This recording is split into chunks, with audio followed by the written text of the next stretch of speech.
It's a lie we are told from the moment we first learn about money. A dangerous, seductive, and ultimately destructive lie. It's the idea that the path to financial freedom is paved with a high IQ, that the secrets of wealth creation are locked away in a vault only accessible to geniuses. We picture the successful investor as a mathematical prodigy, a savant who sees the market not as a chaotic mess of human emotion, but as a complex equation only they can solve. We believe that to win, we have to be the smartest person in the room. And because most of us suspect we are not, we either give up before we start, or we hand our money over to someone who we hope is. But what if that entire premise is wrong? What if the most successful investor of all time tells us, unequivocally, that his success has almost nothing to do with intellect? Warren Buffett, a man whose name is synonymous with wealth, has been remarkably clear on this point throughout his entire career. He said, "The most important quality for an investor is temperament, not intellect." He argues that you don't need to be a rocket scientist. In fact, he suggests that a stratospheric IQ can often be a liability, a curse disguised as a gift. The true battlefield for investment success isn't played out on a spreadsheet or in a complex algorithm. It is fought in the 6 inches of space between your ears. It is a war against your own most primal instincts, a battle against the twin demons of fear and greed that have haunted humanity since the dawn of time. This is not a story about being smarter than everyone else. This is a story about being more disciplined. It's about cultivating an emotional stability so profound, so unshakable, that you can remain perfectly rational when the rest of the world, driven by panic and euphoria, has descended into madness. Today we deconstruct that principle. We are going to build, from the ground up, the 5 foundational pillars of the Buffett temperament. This is the blueprint for rewiring your financial brain, for turning your greatest psychological weaknesses into your most formidable strengths. This is the key to understanding that in the world of money, your personality will always, always beat your IQ. The first pillar, and perhaps the most counterintuitive in a world that celebrates boundless ambition, is the profound humility of knowing what you don't know. This is the principle of the circle of competence.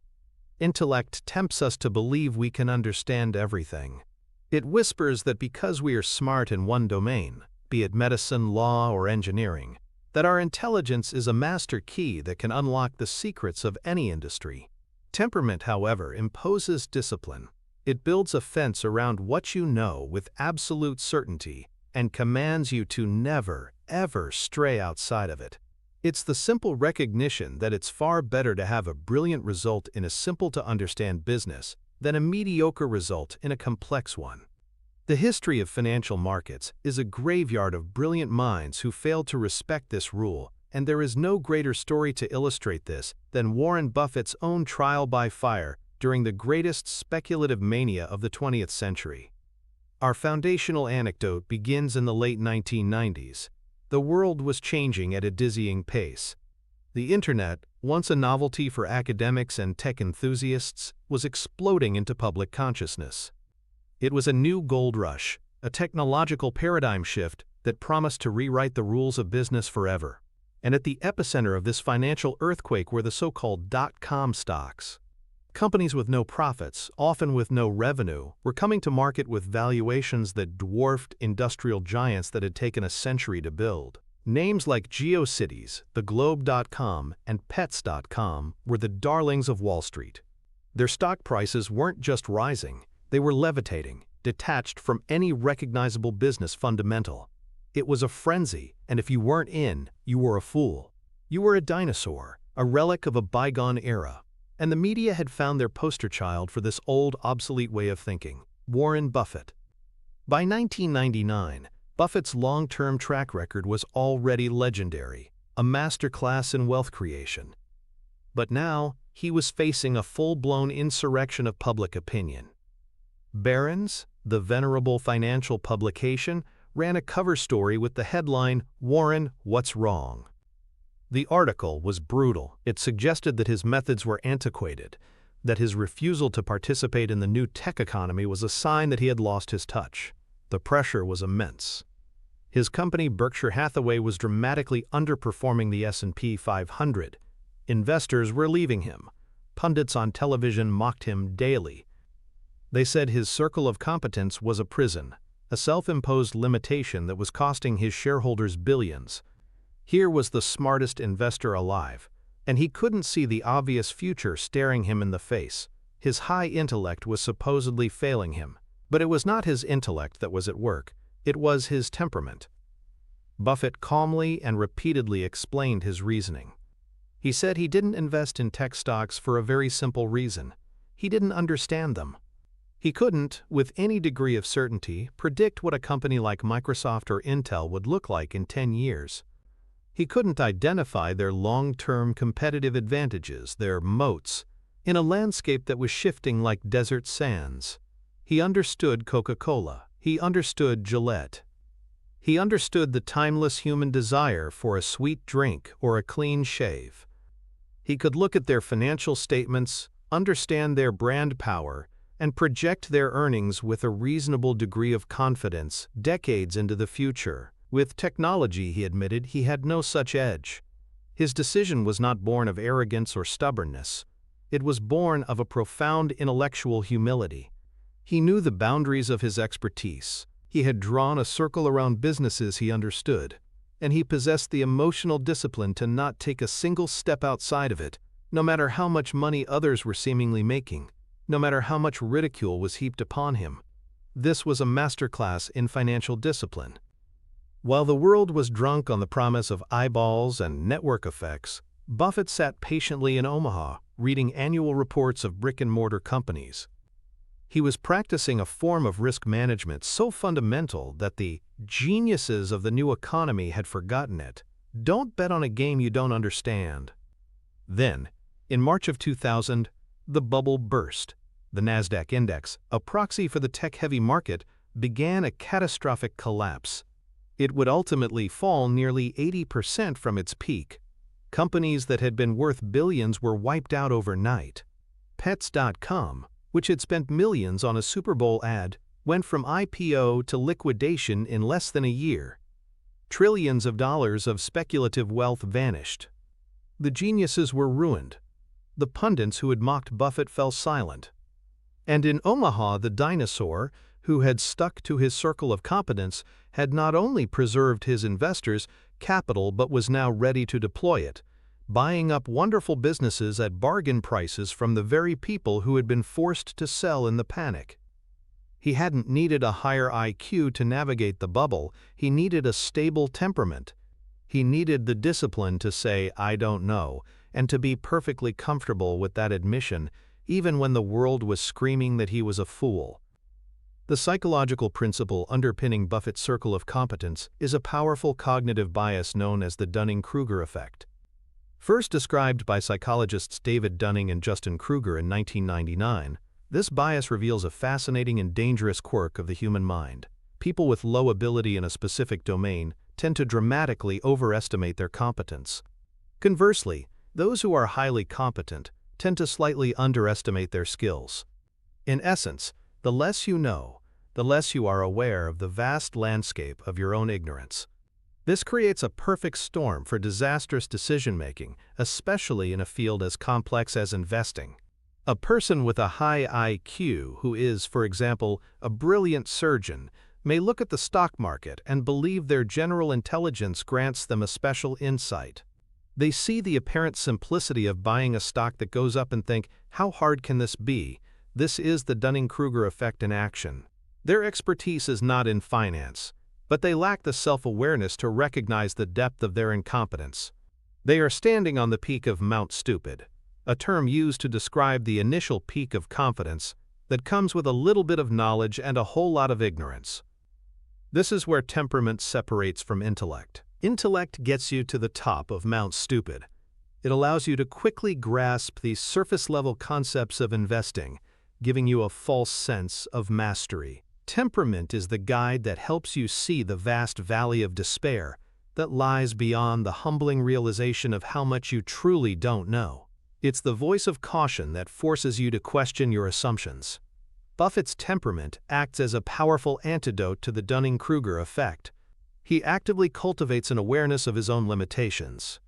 His famous quote, "We have three boxes, in, out, and too hard," is a direct operationalization of this principle. The too hard box is his acknowledgement that the vast majority of businesses and investment opportunities fall outside the scope of his deep understanding. A high IQ individual without this temperament feels compelled to have an opinion on everything. They feel an intellectual pressure to solve the too hard pile. Buffett feels no such pressure. He has the emotional security to simply set it aside and focus only on the inbox, which contains the rare few businesses he knows, as well as the back of his hand. This is also deeply connected to another bias, the illusion of knowledge. This is our tendency to believe that the more information we acquire, the more accurate our predictions will become. In the internet age, we are drowning in information, stock charts, news articles, analyst reports, social media chatter. A high-intellect person can consume and process this information at a prodigious rate, leading them to believe they have a comprehensive understanding of a company or an industry. But more information is not the same as more insight. Often it's just more noise. Temperament provides the filter. It asks not, "How much information do I have?" but "What information truly matters for predicting the long-term cash flows of this business?" Buffett's circle of competence isn't about knowing less. It's about knowing what's important with more depth and clarity. He would rather know everything about one simple business than a little bit about 100 complex ones. This is a profound psychological discipline.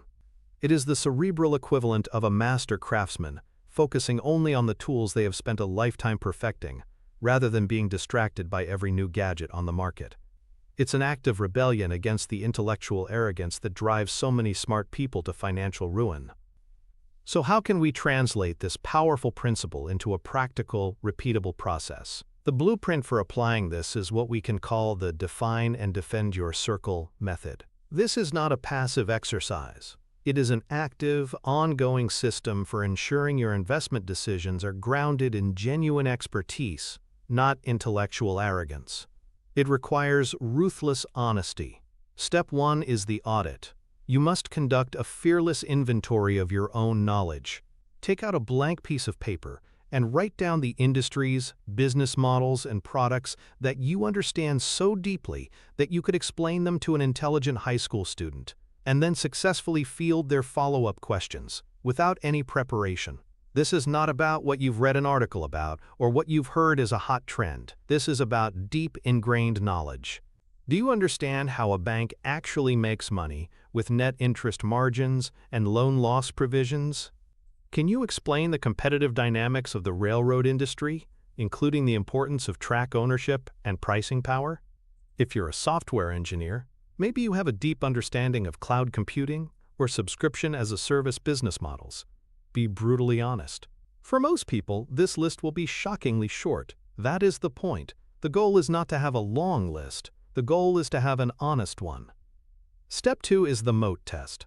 For every item that survived the audit, you must now subject it to a rigorous examination of its competitive advantage, what Buffett calls a moat.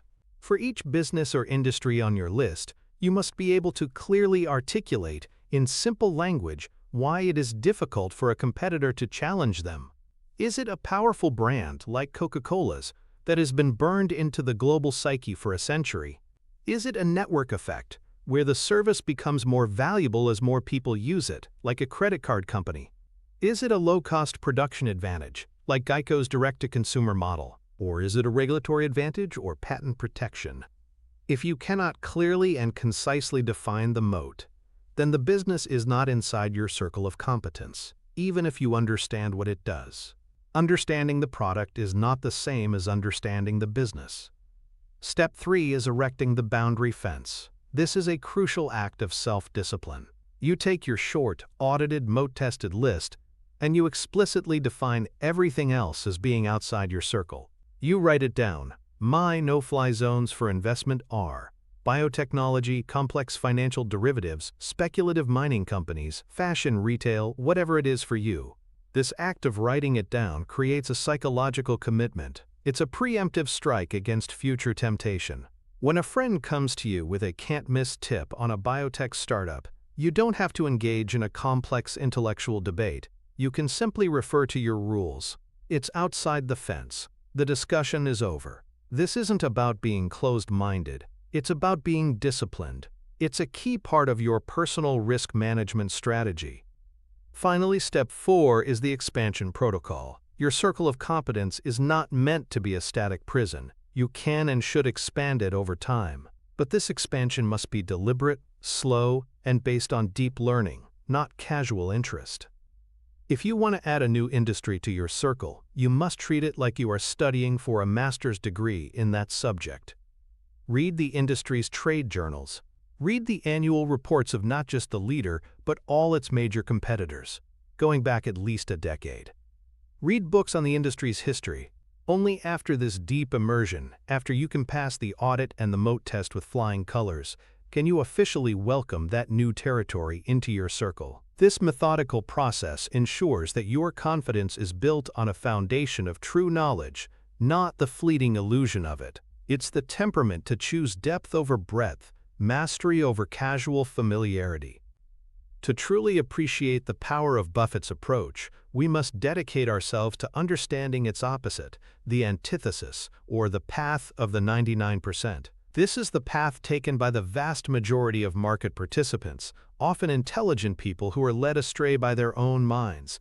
This is the path of the FOMO investor.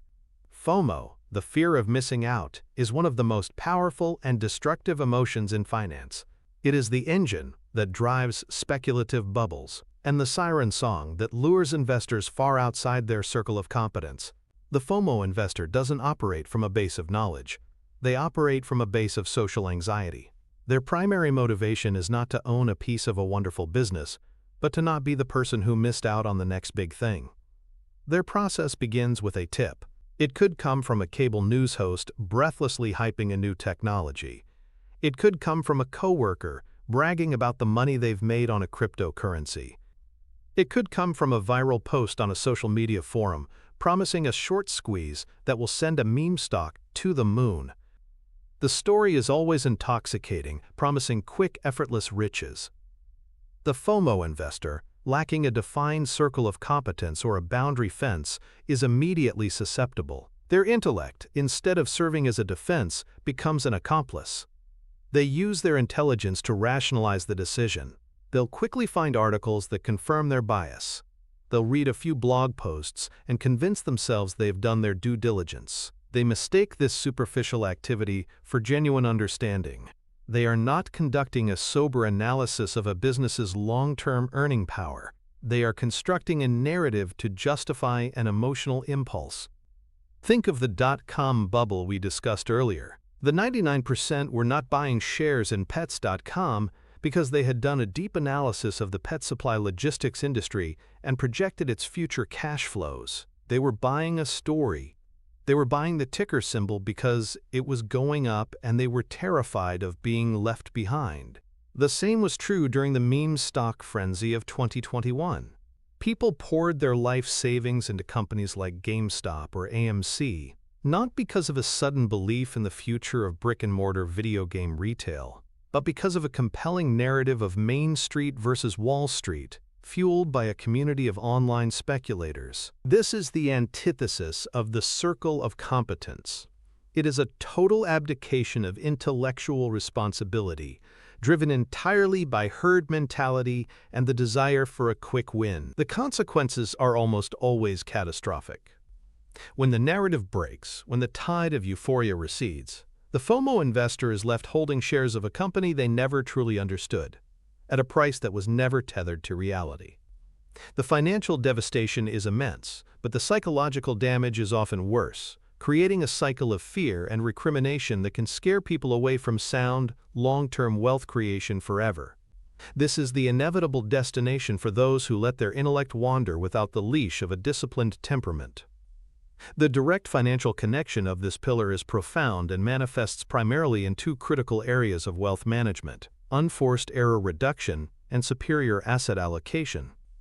In tennis, an unforced error is a mistake on a simple shot that is entirely the player's own fault.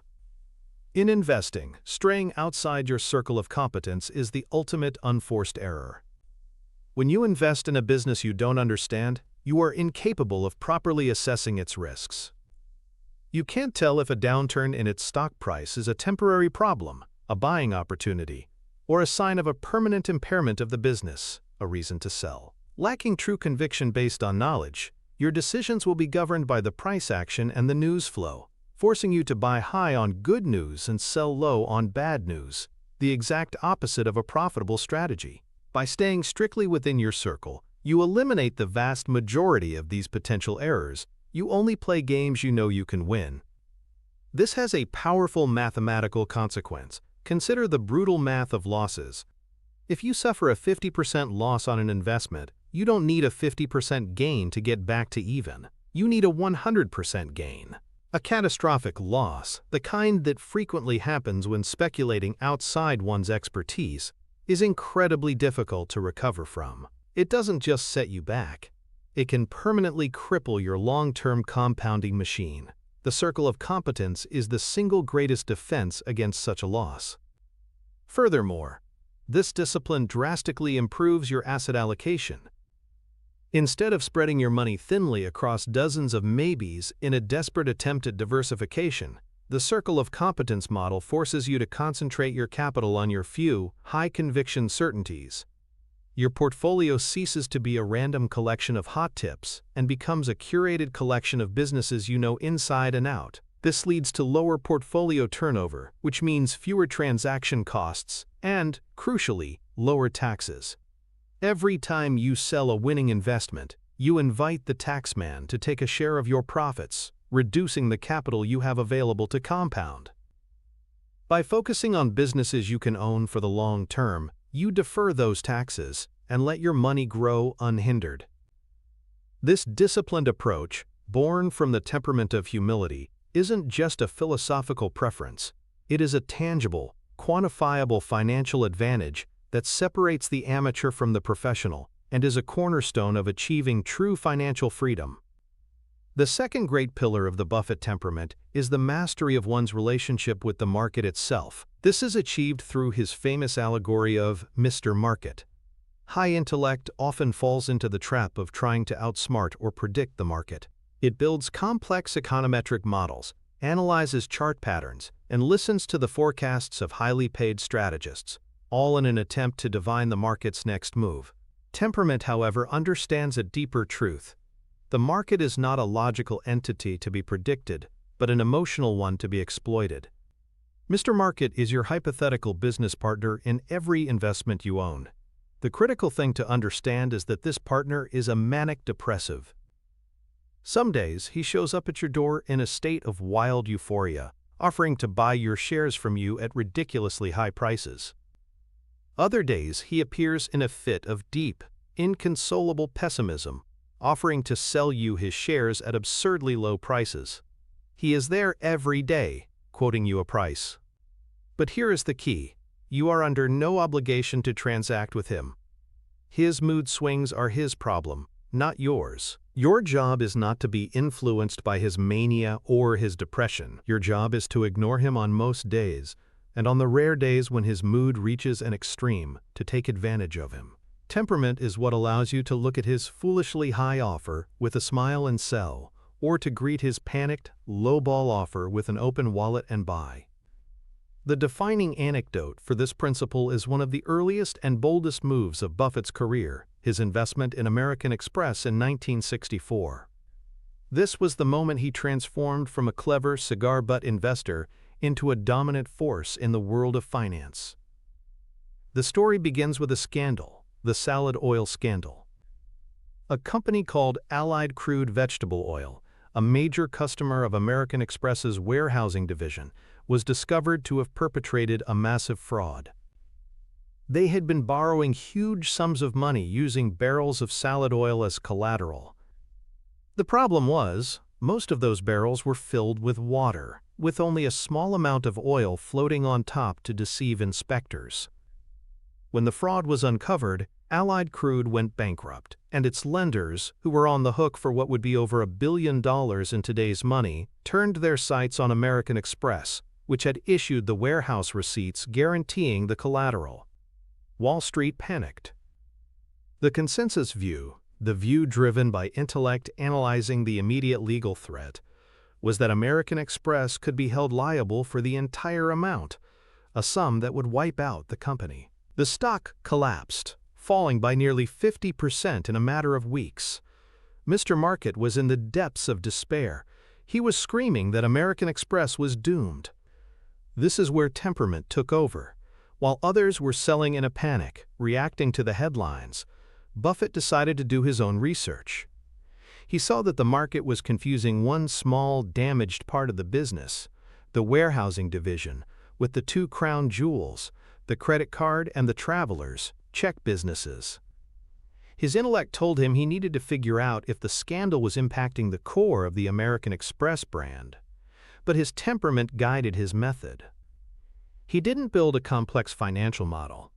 He went out into the real world. He went to restaurants and travel agencies in Omaha. He talked to cashiers and managers. He asked them if customers were still using their American Express cards and travelers, checks. Were merchants still accepting them?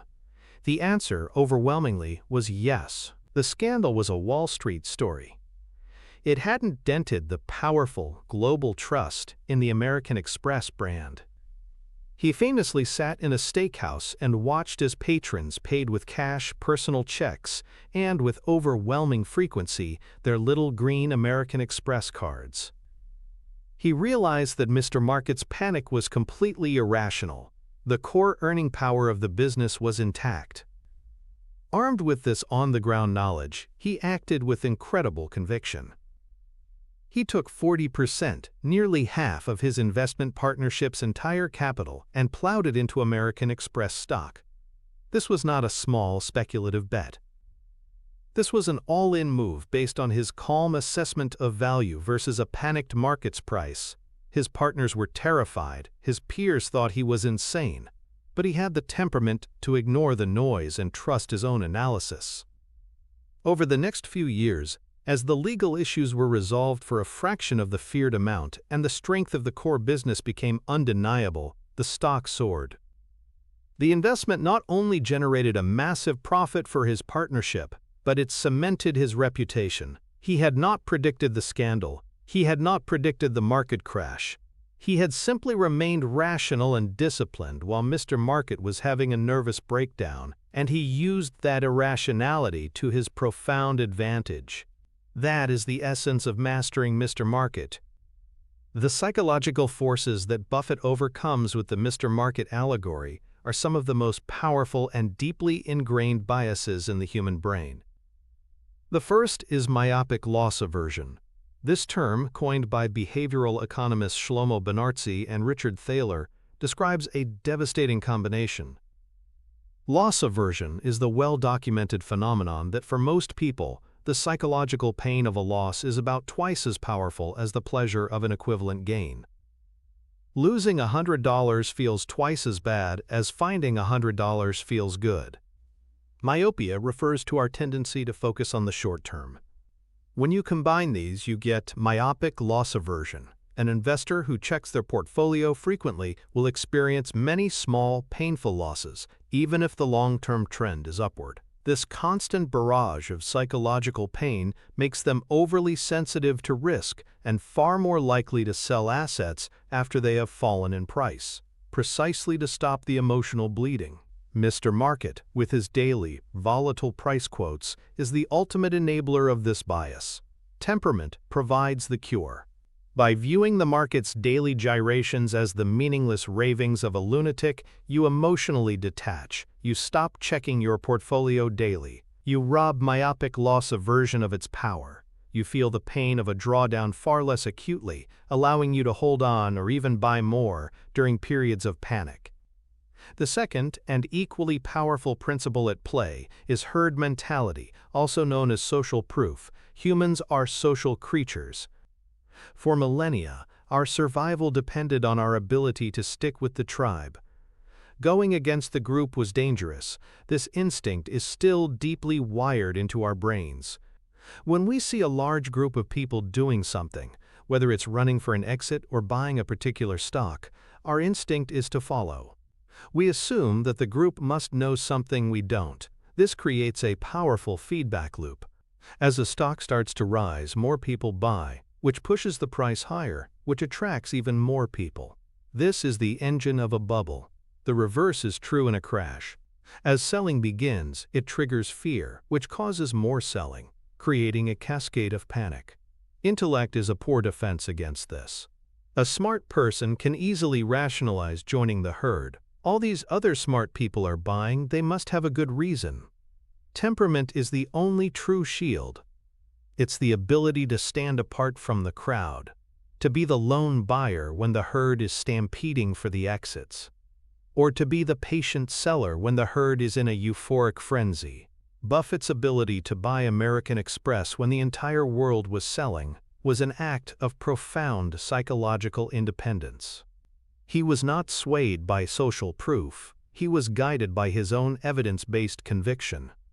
Mastering Mr. Market is, at its core, an act of mastering your own primal social instincts. To install this mindset, we need a practical blueprint, the Mr. Market Exploitation Framework. This is a 4-step mental model to re-engineer your relationship with market volatility. Step 1 is to personify the market. This is the most crucial step.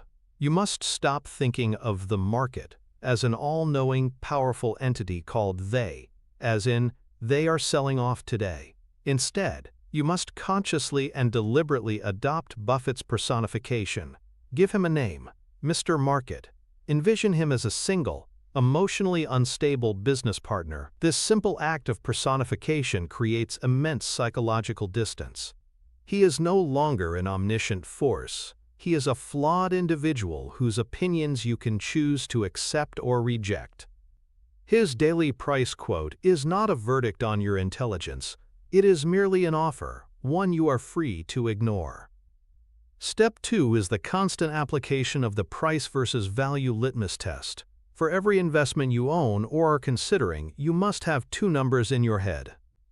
The first is the price, which is what Mr. Market is quoting you today. The second, and far more important number, is your own calculated estimate of its intrinsic value, what the business is truly worth based on its long-term ability to generate cash. Your entire investment life revolves around the relationship between these 2 numbers. You must constantly ask the question, is Mr. Market's quoted price today significantly higher or significantly lower than my calculated intrinsic value? This forces you to anchor your decisions on business reality, not market sentiment. Step 3 is the action protocol, which flows directly from the litmus test. The protocol is brutally simple. If Mr. Market, in a fit of euphoria, offers you a price that is dramatically above your calculated value, you should consider selling your stake to him. If Mr. Market, in a bout of depression, offers you a price that is far below your calculated value, you should enthusiastically buy as much as you can from him. And on all the other days, which is most of the time, when his price is somewhere in the neighborhood of fair value, your protocol is to do absolutely nothing. You simply ignore him and let the business you own continue to grow in value. This simple 3-pronged protocol, buy, sell, or ignore, replaces emotional reactive decision-making with a disciplined value-based process. Finally, step 4 is the news filter. We are bombarded with financial news, and most of it is designed to provoke an emotional reaction. You must learn to process all of this noise through the lens of Mr. Market's personality. When you see a scary headline, ask yourself, is this news causing my manic-depressive partner Mr. Market to become irrationally pessimistic? Then, more importantly, ask, how does this news actually affect the long-term, decade-plus earning power of the underlying business? Often you'll find that the news causing a 10% drop in the stock price has a near-zero impact on the company's long-term value. This filter allows you to see market downturns not as a threat, but as an opportunity created by the predictable overreaction of your emotional business partner. The antithesis to this disciplined approach is the path followed by the 99%, the headline trader. The headline trader's entire world is driven by the immediate. Their phone is a constant stream of alerts. Market drops on inflation fears, CEO sells stock, analyst upgrades tech giant. Their emotional state and their portfolio are directly tethered to this fire hose of information. They have no concept of intrinsic value, only the latest price and the story that accompanies it. They treat the stock market like a casino, betting on the next piece of news, the next quarterly earnings report, the next Federal Reserve announcement. Their temperament is the polar opposite of Buffett's. They are not the calm, detached observer of Mr. Market. They are Mr. Market. They are the embodiment of his manic depression. When the market is euphoric, they are euphoric, buying stocks at their peaks because the headlines are positive and they feel the thrill of participation. When the market panics, they panic, selling everything at the bottom to cut their losses because the headlines are terrifying. This approach is a guaranteed recipe for financial failure. The headline trader is in a constant state of churn, buying and selling, always reacting, never thinking. This frantic activity, which they mistake for sophisticated engagement, is financially toxic. Every trade incurs a transaction cost. Every winning trade, if they are lucky enough to have one, generates a tax liability. They are consistently whipsawed, buying after a stock has already run up on good news and selling after it has already collapsed on bad news. They are playing a game rigged against them, competing with high-frequency trading algorithms that can react to news in microseconds. They have abandoned the single greatest advantage an individual investor possesses, the ability to ignore the short-term noise and focus on the long-term reality. The portfolio of the headline trader is not a carefully curated collection of businesses. It is a chaotic battlefield of impulsive decisions, a testament to the destructive power of a temperament that is perfectly synchronized with the market's madness. The financial connection of mastering Mr. Market is the very engine of value investing. It is the practical implementation of the oldest adage in finance: buy low, sell high. By emotionally detaching from market sentiment, you give yourself the psychological freedom to act counter-cyclically. When fear is at its peak and Mr. Market is offering fire sale prices, you have the temperament to be a buyer. This act of buying assets for less than they are worth is what creates a margin of safety. This concept, first taught to Buffett by his mentor Benjamin Graham, is the ultimate form of risk management. Risk is not volatility. Risk is the chance of a permanent loss of capital. If you buy a business worth $1 for 50 cents, you have a massive buffer against bad luck, unforeseen problems, or errors in your own judgment. The larger the margin of safety, the lower your risk and the higher your potential return. This is only possible if you have the temperament to buy when everyone else is terrified. On the other side of the equation, the Mr. Market framework protects you from the wealth-destroying effects of bubbles. When everyone else is caught up in euphoria and paying foolish prices for assets, your temperament allows you to be a disciplined seller, or at the very least, a patient non-participant. This protects your capital from the inevitable crash. Over a long investment career, the cumulative effect of these two disciplines is staggering. It allows you to systematically chip away at risk while simultaneously enhancing your returns. The direct financial result is a higher compound annual growth rate, CAGR, for your portfolio. By avoiding the major drawdowns that cripple most investors, and by opportunistically adding to your positions during periods of panic, you create a powerful, asymmetric return profile. This isn't achieved through superior intellect or a better predictive model. It is the direct financial fruit of a well-trained, disciplined, and unemotional temperament. This leads us to the third pillar, a principle that enforces the discipline of patience and conviction, the 20-slot punch card. Buffett famously advised students to imagine that at the beginning of their investment career, they are given a punch card with only 20 slots on it. Every time they make an investment, they have to punch one of those slots. For the rest of their lives, they only get 20 punches. That's it. This mental model is a radical counter-argument to the modern obsession with diversification and activity. A high intellect often craves action and complexity. It enjoys the process of analyzing many different companies, of building complex, diversified portfolios. It feels productive when it is active. Temperament, however, understands that, in investing, activity is often the enemy of returns. The punch card philosophy forces a profound shift in behavior. It transforms investing from a game of frequent, small bets into a discipline of infrequent, high conviction, and deeply researched decisions.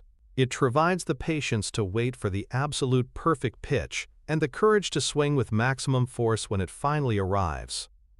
The quintessential story of this principle in action is Buffett's investment in the Washington Post Company in 1973.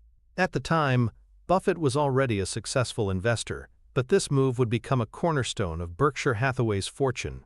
The market in the early 1970s was a difficult one, mired in a bear market that had soured sentiment on even the highest quality stocks. The Washington Post, despite being a dominant media franchise with a powerful, almost monopolistic brand in its market, had seen its stock get hammered.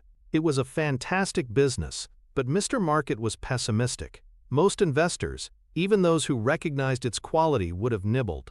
They might have taken a small position, diversifying their risk across many undervalued stocks. But Buffett was operating with his mental punch card. He knew this was not just a good opportunity, it was a great one. It was one of the rare, fat pitches that he was willing to use one of his precious lifetime slots on. So he didn't nibble, he bought, and he kept buying. Over the course of the year, he invested over $10 million, acquiring a massive stake in the company. He became the largest outside shareholder and took a seat on the board of directors. This was the epitome of concentration. He wasn't just buying a stock, he was buying a significant piece of a business he understood intimately and admired deeply. The conventional wisdom of the time, driven by academic theories like modern portfolio theory, would have called this move reckless. It was the opposite of diversification. It was putting a huge number of his eggs in one basket. The intellectual argument was to spread the risk, but Buffett's temperament, disciplined by the punch card mindset, told him that true risk management was not owning 100 things you barely understand, but owning 1 or 2 things you understand perfectly. He famously said that, quote, "Diversification is protection against ignorance. It makes very little sense for those who know what they're doing." His investment in the Washington Post was a resounding hell yes on his punch card. That single decision, that one punch, would go on to compound in value more than 100-fold, generating billions of dollars in wealth for Berkshire's shareholders. It was a triumph not of frantic activity, but of focused, disciplined, and patient conviction. The psychological biases that the 20-slot punch card is designed to combat are fundamental to our nature. The first is action bias. As a species, we are wired for action. When faced with a problem or uncertainty, our instinct is to do something. Sitting still and doing nothing often feels like negligence or laziness, even when it is the most strategically sound decision. In the context of investing, this bias is constantly fueled by the 24/7 news cycle and the instant liquidity of the market. Your brokerage account is a button you can press at any moment to feel like you are in control. This leads to constant tinkering, rebalancing, and trading, mistaking motion for progress. The punch card is a powerful psychological circuit breaker. It reframes inaction as a virtue. By making each decision incredibly consequential, it forces you to embrace patience. It makes doing nothing the default, correct choice, until an opportunity of such overwhelming quality presents itself that it justifies expending one of your finite, precious resources. The second and related bias is hyperbolic discounting. This is our brain's tendency to prefer smaller, immediate rewards over larger, delayed ones. It's why people choose to eat a donut now, rather than reap the long-term benefits of a healthy diet. In investing, it's why the small, immediate thrill of a winning trade can feel more satisfying than the slow, almost imperceptible process of long-term compounding, even though the latter creates exponentially more wealth. The punch card system directly attacks this bias. It removes the possibility of small, frequent rewards.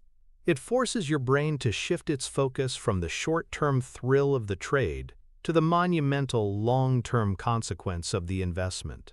Each punch is not about the next quarter's results. It's about a decision you must live with for a decade or more. It forces a long-term time horizon, aligning your decision-making process with the mathematical reality of wealth creation, which is a game won over decades, not days. This mental model is a piece of behavioral finance jujitsu, using your own psychological wiring against itself to enforce a more rational, patient, and ultimately more profitable approach. To implement this in your own life, you must adopt the lifetime punch card simulation. This is a mental exercise that, if practiced diligently, will fundamentally change your decision-making process. Step 1 is the visualization. You must make this concept tangible. Don't just think about it, create it. Get an index card and draw 20 circles on it. Label it My Investment Life.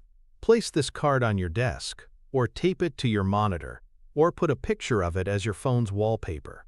You need a constant physical reminder of the scarcity and importance of your decisions. Each time you make a major capital allocation decision, buying a new position or even selling a major one, you must physically or mentally punch one of those slots. This act creates a moment of friction and gravity, forcing you to pause and consider the weight of your choice. Step 2 is to install the Hell Yes filter. This filter becomes your primary gatekeeper for any new investment idea. Before you even begin your deep research, you must ask yourself a simple, high-level question. From what I know right now, does this opportunity have the potential to be so good, so clear, and so within my circle of competence that I would be willing to sacrifice one of only 20 lifetime slots for it? The answer cannot be maybe, or it's interesting, or it might be good. The answer must be a resounding, instantaneous hell yes. If it's not, you immediately discard the idea and move on. This filter will eliminate 99% of the noise and distractions that consume most investors' time and energy, allowing you to focus your intellectual resources only on the most promising opportunities. Step 3 is the inactivity mandate. This is the active practice of patience. You must train yourself to be comfortable doing nothing for long periods of time. Schedule no-decision weeks or even no-decision months into your calendar. During these periods, you are forbidden from making any buy or sell orders. You can read and learn, but you cannot transact. This builds the psychological muscle of patience. It breaks the addiction to action. Look at your punch card and take pride not in the punches you've made, but in the ones you haven't. Celebrate the bad ideas you avoided, the temptations you resisted. Inactivity is not a sign of sloth. It is a sign of discipline. Finally, step 4 is the concentration calculus. The punch card model logically leads to a more concentrated portfolio. When an opportunity is so good that it passes the hell yes filter and justifies a punch, it makes no sense to take a tiny, insignificant position. The model forces you to bet with conviction. This doesn't mean being reckless, but it does mean that when you find a truly wonderful business at a fair price, you should allocate a meaningful amount of capital to it. This directly connects your asset allocation to the quality of your ideas. Your best ideas should command the most capital. This is how you move from simply preserving wealth to actively and intelligently building it. The antithesis of the punch card investor is the diversifier. This term was coined by the legendary fund manager Peter Lynch to describe investors who own so many different stocks that their portfolio is guaranteed to produce mediocre, index-like returns, but only after subtracting the high fees and costs associated with maintaining such a complex holding. The diversifier believes they are being prudent and managing risk. In reality, they are engaging in an act of profound intellectual laziness. They own a little bit of everything and a lot of nothing. They have no deep knowledge of the vast majority of their holdings. Their portfolio is an inch deep and a mile wide. They are constantly trading at the margins, selling a little of this to buy a little of that, mistaking this frantic shuffling for sophisticated wealth management. The psychological driver of the diversifier is a fear of regret combined with a lack of conviction. They are afraid of missing out on the next big winner, so they buy a small piece of every potential trend. They are also afraid of being wrong, so they never make a bet large enough to truly matter. They have outsourced their thinking to the idea of diversification itself, using it as a crutch to avoid the hard work of identifying genuinely superior businesses. The result is a portfolio that is essentially a self-constructed high-fee index fund. They are doomed to underperform, constantly churning their capital and paying taxes, all while believing they are playing a sophisticated game. They have an infinite punch card, and they use it with abandon, punching holes at random, mistaking the quantity of their decisions for the quality of their thinking. This is the path of the 99%, a path of guaranteed mediocrity born from a fear of conviction. The direct financial connection of the punch card philosophy is its powerful impact on the mechanics of wealth creation.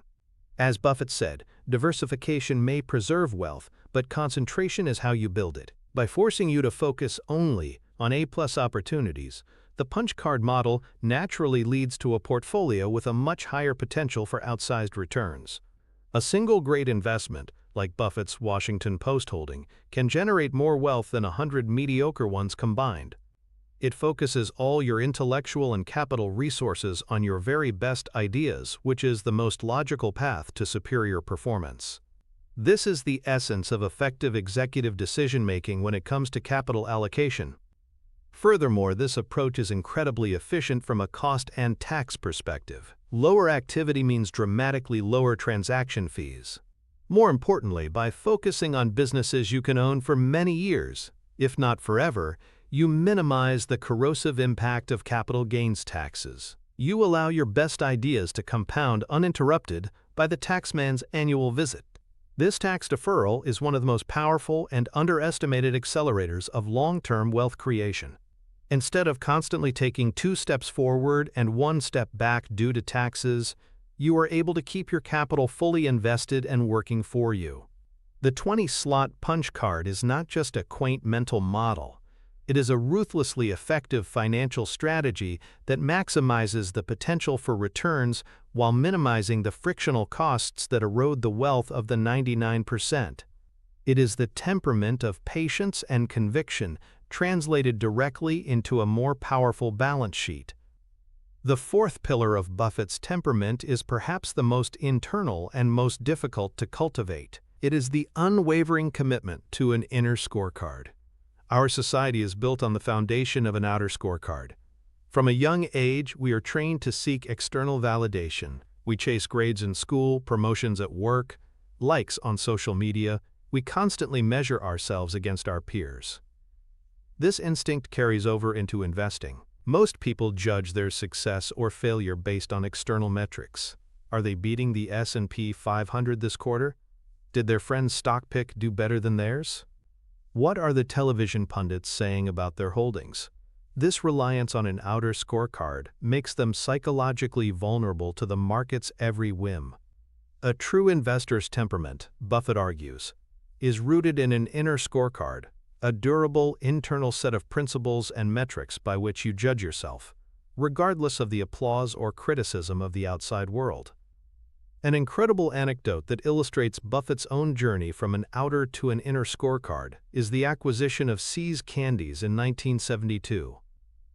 This transaction was a pivotal moment in Berkshire Hathaway's history, largely because it was the moment Charlie Munger forced Buffett to evolve his thinking. Up to that point, Buffett was still a disciple of his mentor, Ben Graham, and was primarily focused on buying statistically cheap cigar butt companies, mediocre businesses at wonderful prices. His outer scorecard was all about the numbers on the balance sheet, primarily a low price-to-book value. When the opportunity to buy See's Candies came along for $25 million, Buffett's intellect, trained in the Graham methodology, screamed that the price was too high. The tangible assets, the factories and the inventory, were worth far less. His old, outer scorecard was flashing red. But Charlie Munger saw something different. He saw a phenomenal business with a powerful and tangible asset, its brand. See's had incredible pricing power. Customers in California had a deep, multi-generational loyalty to the brand and were happy to pay a little more each year for their box of chocolates. Munger argued that it was far better to buy a wonderful business at a fair price than a fair business at a wonderful price. He was trying to get Buffett to switch from a purely quantitative outer scorecard to a more qualitative inner scorecard, one that valued things like brand loyalty and competitive advantage. Buffett was hesitant. He almost walked away from the deal over a few $1,000,000. It was his developing temperament, his growing trust in Munger's logic, and his own evolving inner principles about business quality that finally allowed him to make the leap. He paid the high price of $25 million. That decision changed everything. See's Candies went on to generate billions of dollars in cash for Berkshire over the decades, providing the capital for countless other investments. More importantly, it rewired Buffett's brain. He later said, "See's taught us the power of a great brand and was a crucial learning experience. It was a dream business." He had abandoned the comfort of his simple external metric, low price to book, for a more nuanced, internal judgment about long-term business quality. He had chosen to be guided by his own evolving inner scorecard, and it made all the difference. The psychological foundation of the inner scorecard is its function as a shield against two of our most powerful social biases, social proof and authority bias. We have already discussed social proof, our deep-seated need to conform to the actions of the group. The outer scorecard is the ultimate expression of this bias. When you measure your success by comparing your performance to a market index or the hot stocks everyone is talking about, you are making yourself a psychological slave to the herd. You will feel brilliant when your stocks are in favor and foolish when they are not, regardless of the underlying quality of your decisions. This emotional roller coaster is what leads to chasing trends and abandoning sound strategies at the worst possible moments.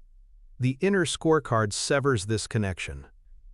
Your success is no longer defined by the crowd, but by your adherence to your own pre-established principles. Authority bias is our tendency to attribute greater accuracy and importance to the opinion of an authority figure. In finance, the authority figures are legion: celebrity fund managers, analysts from prestigious firms, economists with PhDs, and confident-sounding hosts on financial news networks. When these authorities issue a buy rating or a dire prediction, our instinct is to defer to their expertise, often overriding our own analysis. This is another form of outsourcing our thinking. An investor with a strong inner scorecard respects data and intelligent arguments from any source, but they do not blindly defer to authority. They filter all external opinions through their own set of core principles. An analyst upgrade for a company that doesn't meet their fundamental criteria for a good business is instantly dismissed. A dire macroeconomic forecast is ignored if the specific businesses they own are built to withstand such storms. Their internal constitution is the ultimate authority, providing a stable foundation of logic that is immune to the shifting winds of expert opinion. To build this immunity, you must construct a personal investment constitution. This is a tangible document, a written charter that governs your financial life. Step 1 is to draft your principles.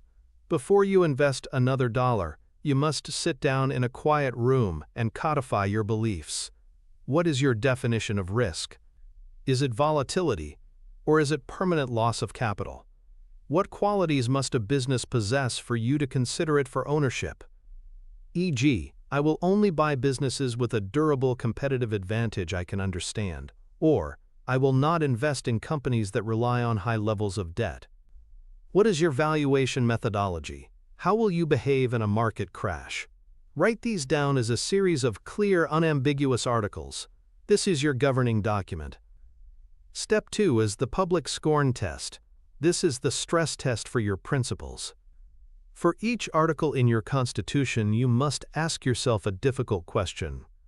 Would I be willing to stick to this rule even if it meant underperforming the market for 3, 4, or even 5 consecutive years, and having everyone I respect tell me I'm an idiot for doing so?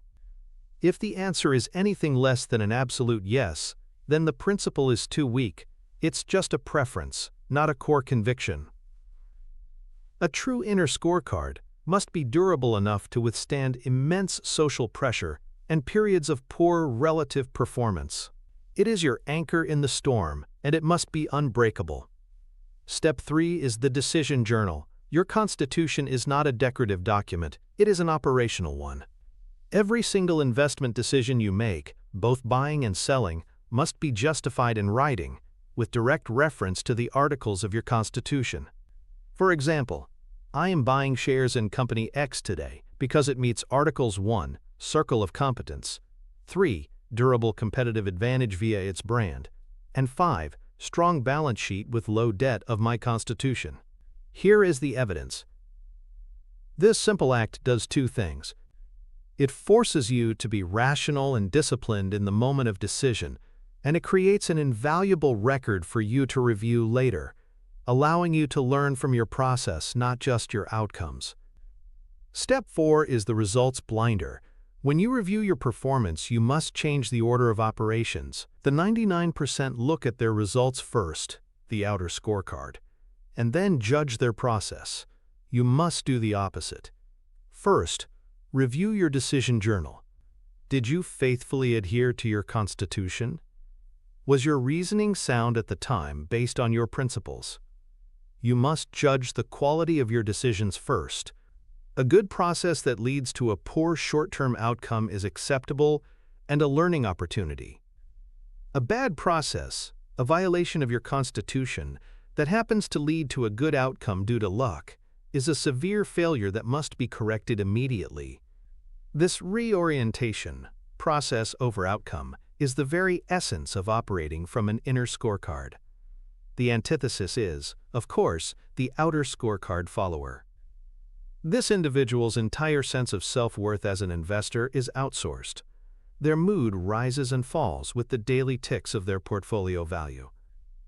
They are addicted to checking their brokerage account, seeking the dopamine hit of seeing green numbers and feeling the sting of red ones. Their primary question is always, how am I doing relative to everyone else? They will sell a great long-term investment that is temporarily underperforming to buy a speculative, low-quality stock that is currently soaring, simply to alleviate the psychological pain of being left behind. Their strategy, if you can call it that, is a chaotic patchwork of reactions to external stimuli. They are constantly changing their approach from value to growth, from stocks to crypto, based on whatever is currently working. They have no anchor, no core philosophy. They are a leaf in the wind of market sentiment, and their financial results will inevitably reflect this lack of a coherent, principled foundation.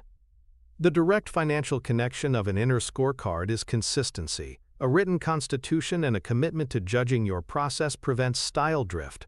It keeps you from chasing fads and abandoning a sound strategy at the exact moment it is about to become most profitable, which is often after a period of underperformance. This consistency is the secret sauce of long-term compounding. A portfolio built on a coherent set of principles is more robust, more understandable, and easier to manage through the inevitable cycles of fear and greed. It also provides the ultimate form of risk management. For the inner scorecard investor, risk is not defined by how much a stock price wiggles around. Risk is defined as the probability of permanent capital loss, which is most often caused by two things: buying a bad business or paying too much for a good one. A well-crafted constitution is designed specifically to prevent these two cardinal sins. It is a system for making consistently high-quality decisions. Over an investment lifetime, the accumulation of these good decisions, guided by a stable internal compass, will invariably lead to superior financial results and the peace of mind that comes from playing your own game, regardless of the score on the jumbotron. The fifth and final pillar of the Buffett temperament is the cultivation of a truly long-term time horizon. This is perhaps the single greatest competitive advantage an individual investor has over the vast, powerful institutions that dominate the market, yet it is the one most willingly squandered. High intellect can be a liability here because it is adept at processing and reacting to new information. It can always construct a plausible, intelligent-sounding argument for why action must be taken now, based on the latest economic data or geopolitical event. Temperament, however, provides the crucial ability to filter out the noise of the immediate and focus on the signal of the decades. It's the understanding that true wealth is not built in days, weeks, or quarters. It is built over a lifetime, through the slow, silent, and unstoppable power of compound interest. A long-term horizon is not just a preference, it is a strategic weapon. There is no better illustration of this than Buffett's monumental investment in the Coca-Cola Company in 1988. The backdrop was the aftermath of the infamous Black Monday crash of October 1987, when the market had plummeted in a single day. Fear was still palpable. The short-term intellectual argument was for caution. The economy was uncertain, and market volatility was high. But Buffett, with his extraordinary temperament, was thinking on a completely different timescale. He wasn't focused on the next year, he was focused on the next 50 years. He looked at Coca-Cola and saw a business of breathtaking simplicity and power. It sold a cheap, non-durable, branded product that created moments of pleasure for people all over the world. He saw a company that had survived world wars, depressions, and countless economic cycles, and its appeal had only grown.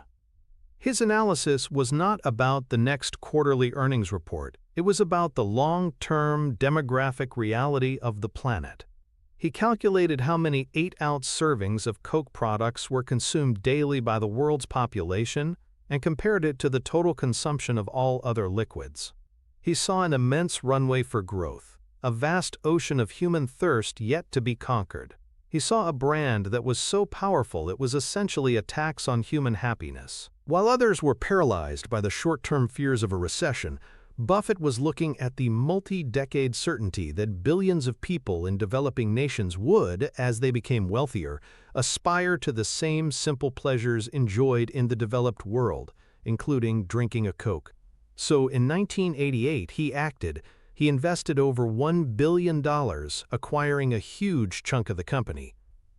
It was a massive bet, made at a time of fear, based entirely on a vision that stretched far beyond the horizon of almost every other market participant. That investment would become one of the most successful in history, a testament to the incredible financial power unlocked by a temperament that thinks in decades, not days.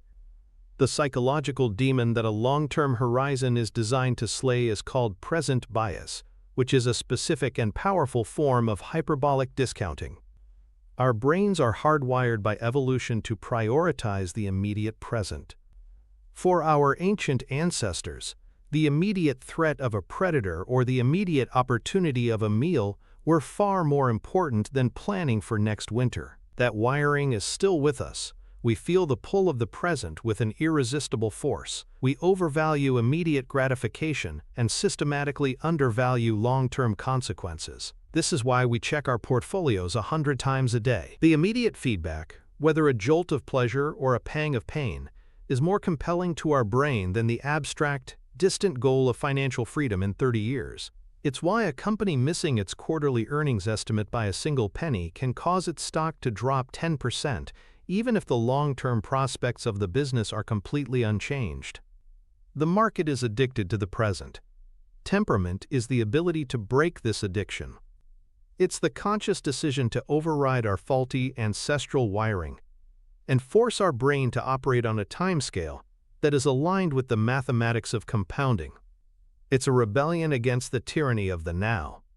To build this rebellion into your own behavior, you need the owner's mindset protocol. This is a set of 4 practices designed to force a long-term perspective. Step 1 is the 10-year test. Before you buy a single share of any stock, you must be able to answer yes to the following question.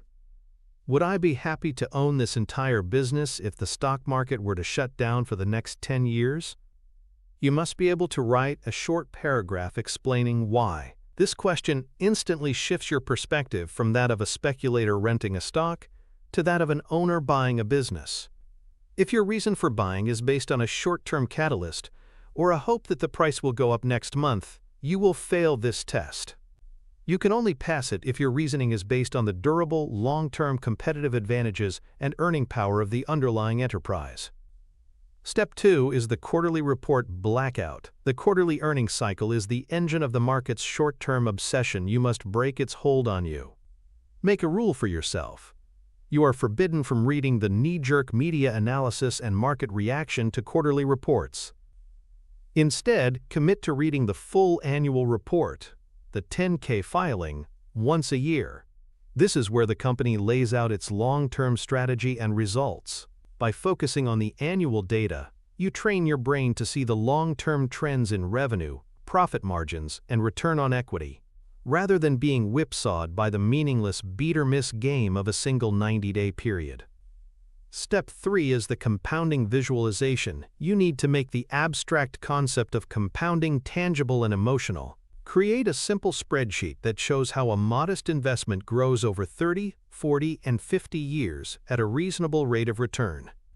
Look at the staggering difference between the final value after 30 years and the value after 40 years. That final decade often produces more wealth than all the preceding decades combined. Stare at that chart. Print it out. Connect every investment decision you make today not to its impact on your portfolio next week, but to its impact on that final breathtaking number decades from now. This visualization helps your brain grasp the enormous cost of short-term, impulsive decisions that interrupt that magical compounding process. Finally, step 4 is the anti-portfolio checker. You must use technology to fight the temptations of technology. Actively create friction to prevent yourself from constantly checking your portfolio. Delete the brokerage app from your phone's home screen. Set up your account logins to require two-factor authentication, making it a hassle to check on a whim. Use website blockers to prevent you from accessing financial news sites during the workday. The goal is to act like a true business owner, who checks in on their business periodically, not a nervous day trader who watches every tick of the stock price. Deliberately cultivate a sense of benign neglect. The antithesis is the quarterly thinker. This person lives and dies by the 90-day news cycle. Their entire frame of reference is the present. They will sell a wonderful, long-term compounder like Coca-Cola because of one report of slowing case volume in a single quarter in a single region. They will buy a speculative, unprofitable company because of a short-term story or a rumor of a new product launch. They are completely enmeshed in the market's short-term game, a game that is impossible for an individual investor to win. They are essentially providing liquidity to long-term investors and high-frequency traders, selling low in a panic and buying high on hype. They completely miss the fact that the stock market is a device for transferring wealth from the impatient to the patient. The quarterly thinker is, by definition, perpetually impatient, and as a result, they are perpetually on the losing side of that wealth transfer. The financial connection of a long-term horizon is the most powerful in all of finance. It is the direct key to unlocking what Albert Einstein reputedly called the eighth wonder of the world, compound interest. The process of compounding, where your investment returns themselves begin to generate their own returns, is a mathematical force of nature, but it has one critical ingredient: time. A short-term approach, with its frequent trading, generates fees and, most importantly, taxes. These are the mortal enemies of compounding. They are like a constant, heavy anchor dragging on your financial ship. A long-term temperament allows your investments to grow in a tax-deferred or tax-free environment for many years, letting the magic of compounding work its will, uninterrupted.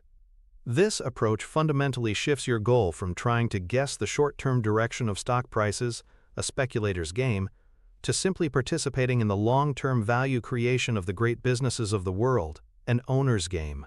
It is the only reliable path to building true, lasting wealth. It is the final and most powerful expression of a temperament that has chosen discipline over intellect and patience over panic. You have just been given a powerful set of tools. We've deconstructed the very core of Warren Buffett's philosophy, not the part about balance sheets and cash flows, but the deeper, more foundational part about human psychology. You now understand the 5 pillars of a winning temperament: the humility of the circle of competence, the emotional detachment of mastering Mr. Market, the disciplined patience of the 20-slot punch card, the unwavering conviction of the inner scorecard, and the strategic weapon of a long-term horizon. This is more than just knowledge. This is a mental arsenal, a complete framework for rewiring your brain to make rational, profitable decisions in an arena that is designed to provoke irrationality. You have invested your time, and in return, you have acquired a system that can protect and grow your wealth for the rest of your life. But it is crucial to understand that what you have just mastered, as powerful as it is one critical component in a much larger, interconnected system of thinking. Buffett's mind is not a collection of isolated tricks. It is a seamless web of mental models that support and reinforce one another. Today, you have forged the shield, the defensive temperament that protects you from your own worst instincts and the madness of the crowd. But what about the sword? What about the offensive tools required to identify the truly exceptional businesses that this temperament allows you to hold for a lifetime? Understanding how to behave is only half the battle. Knowing what to buy is the other. The video that is now on your screen is the next piece of that map.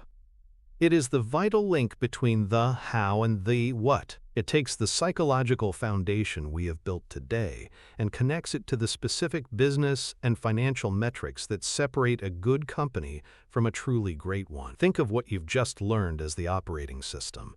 That next video is the most powerful software you can run on it. It is the bridge from theory to practice, from defense to offense. The journey to financial mastery is a step-by-step process of assembling this complete mental arsenal. You have just taken a massive, foundational step. The question now is not whether you want to watch another video. The question is whether you are committed to completing the journey. Are you someone who starts things, or are you someone who finishes them? The choice to click is a choice to continue your ascent, to forge the next weapon, to complete the arsenal that will serve you for the rest of your life. Click the screen, and let's take that next step together.